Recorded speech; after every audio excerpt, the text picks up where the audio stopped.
For the first time in its history, Iran staged a direct attack on Israel from its soil as retaliation for the bombing of its embassy in Damascus on the 1st of April. There was panic over the Israeli skies as over 300 drones, ballistic and cruise missiles flew from Iran and onto the Israeli airspace. Sirens rang out across Israel and loud explosions were heard over Jerusalem as the anti-air defense systems kicked in.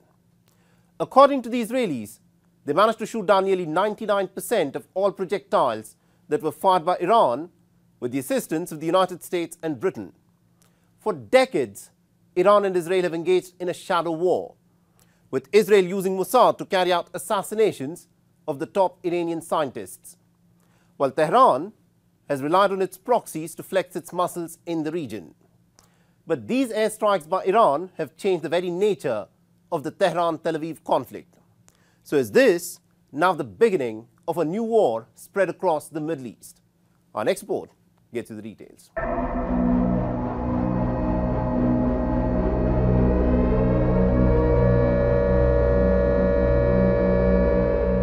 The Iranian attack began at midnight.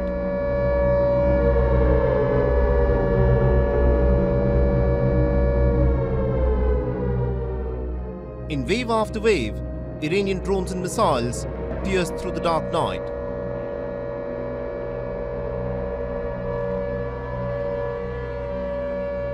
The airspace over Iraq, Jordan, Syria, Lebanon and Israel was shut down and all flights diverted. Israel's Prime Minister Netanyahu put out a video message that this was a scenario for which Israel had been preparing for. Citizens of Israel, in recent years, and especially in recent weeks, Israel has been preparing for a direct attack by Iran. Our defensive systems are deployed. We are ready for any scenario, both defensively and offensively. The state of Israel is strong. The IDF is strong. The public is strong. And soon enough, in city after Israeli city, sirens began to wail.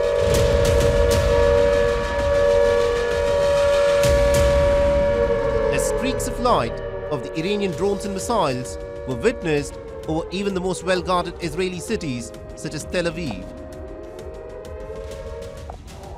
Dramatic videos of the Iranian missiles flying past over Jerusalem went viral over social media.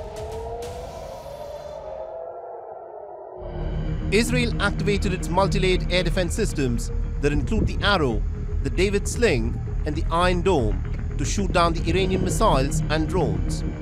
There are reports of some Iranian ballistic missiles of being intercepted even outside of the Earth's atmosphere. And as expected, Israel's all-weather ally, the United States, along with Britain and France, also used their anti-air defense systems to shoot down the Iranian drones and missiles. Well, last night, Iran launched a barrage of missiles and attack drones across the Middle East towards Israel. This was a dangerous and unnecessary escalation, which I've condemned in the strongest terms. Thanks to an international coordinated effort which the United Kingdom participated in, almost all of these missiles were intercepted, saving lives not just in Israel but in neighbouring countries like Jordan as well. The RAF sent additional planes to the region as part of our existing operations to counter Daesh in Iraq and Syria. I can confirm that our planes did shoot down a number of Iranian attack drones, and I want to pay tribute to the bravery and professionalism of our pilots flying into the face of danger to protect civilians. The Iranian attack lasted for 5 long hours, in which Iran fired 170 drones, 120 ballistic missiles and 30 low-flying cruise missiles. Israel claims it managed to shoot down nearly 99% of all projectiles fired by Iran, although there are reports that the Nevatim air base in southern Israel was struck. There were scenes of celebrations in Iran over Tehran's strong response to the Israeli bombing of the Iranian embassy in Damascus.